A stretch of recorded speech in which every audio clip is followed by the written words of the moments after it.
Have you seen this guy in your dreams? It started with a strange dream.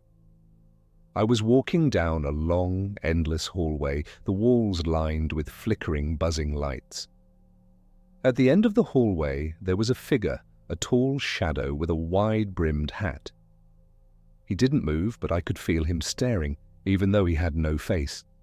I woke up gasping, my chest tight, my room darker than usual. The clock read 3:33 a.m. I couldn't move, I couldn't speak. The air felt heavy, like it was being sucked out of the room.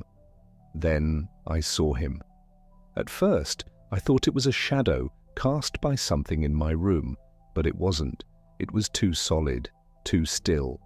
He stood in the corner, his hat almost touching the ceiling, his silhouette sharp and unnatural. My breath caught in my throat as his red, glowing eyes opened. They didn't blink, they didn't move. But they saw everything. I'd heard stories about the Hatman before, how he visits people at night, feeding on their fear. Some say he comes when you're at your lowest point, a shadow of despair. Others say he's a warning, but for what? No one knows. The one thing everyone agrees on, don't look directly at him. I squeezed my eyes shut, hoping he would vanish, that he was just a trick of my mind. But when I opened them again, he was closer. Not in the corner anymore. He was at the foot of my bed. My body was frozen, but my mind screamed. His presence was unbearable, like the room had turned to ice. Shadows stretched from him like tendrils, crawling up the walls and ceiling, swallowing the faint glow of the streetlight outside. Then I heard it. A voice, not out loud, but inside my head.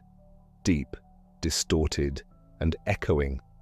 Why do you fear what you cannot escape? I closed my eyes, praying it would stop. I repeated over and over in my head, it's not real, it's not real. When I finally opened my eyes, the room was empty.